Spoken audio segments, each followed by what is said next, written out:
Kristallnacht occurred on November 9th, 1938, was a coordinated attack against the Jewish people throughout Nazi Germany and Austria. Anti-Semites terrorized the Jewish population.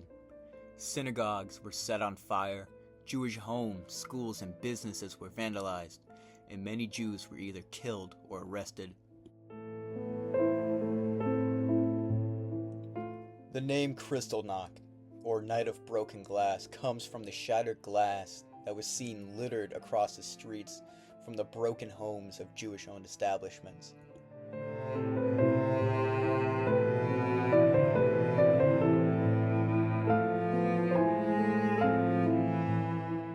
The immediate effects from this night of terror included the destruction of over 7,000 Jewish businesses, the burning of more than 1,000 synagogues, and the arrest of approximately 30,000 Jewish men who were sent to concentration camps.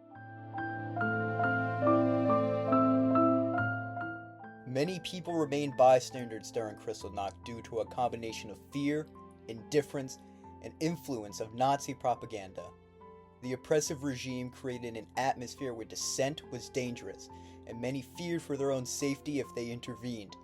Additionally, widespread anti-Semitic sentiments fueled by years of Nazi propaganda led some to either support the actions or feel indifferent to the suffering of the Jews. From my research, I believe that the bystanders hold significant responsibility for allowing Kristallnacht to happen. Their inactions and silence contributed to the normalization of violence and persecution. When people fail to speak out against injustice, it allows oppressive regimes like Hitler and his Nazis to continue their actions unchecked. The lack of resistance from the general population can be seen as a tacit approval, which only emboldens perpetrators to escalate their atrocities.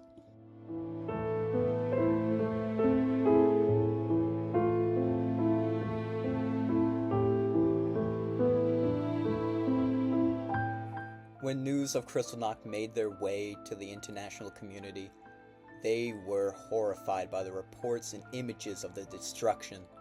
Newspapers around the world covered the events extensively, bringing the brutality of the Nazis' regime to global attention. This led to a significant increase in awareness about the plight of Jews under the Nazi rule.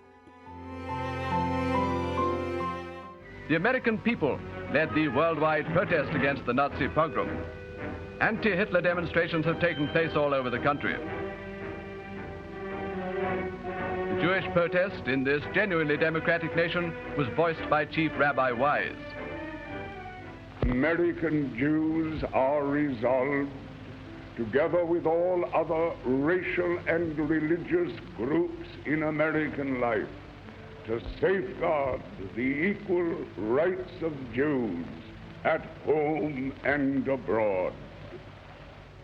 Washington lined up with the people. Summoning his cabinet on learning of the Hitler pogrom, President Roosevelt took an unparalleled step. He recalled the American ambassador from Germany. So from the United States Embassy, full evidence of the atrocities is being taken by Ambassador Hugh Wilson to his president. Hitler retaliated by recalling his minister from Washington. However, despite the outcry, the response was largely symbolic. Many countries condemned the violence, but few took substantial action to aid Jewish refugees. Immigration policies in countries like the United States and the United Kingdom remained restrictive, limiting the number of Jews who could escape the persecution. Overall, Kristallnacht served as a wake-up call to the international community about the dangers of the Nazi regime. It highlighted the urgent need for intervention and support for persecuted minorities, although meaningful action was slow to follow.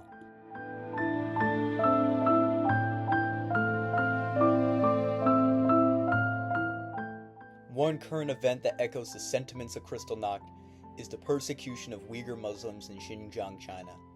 Akin to Kristallnacht, the Uyghurs' persecution involves systematic oppression, including mass detentions, desecration of cultural sites, and brutal restrictions on religious and cultural practices. In both cases, a minority group is targeted based on ethnicity and religion. Facing state-sponsored violence and discrimination, the international community's response has also shown some parallels, with widespread condemnation but limited concrete action to stop the abuses.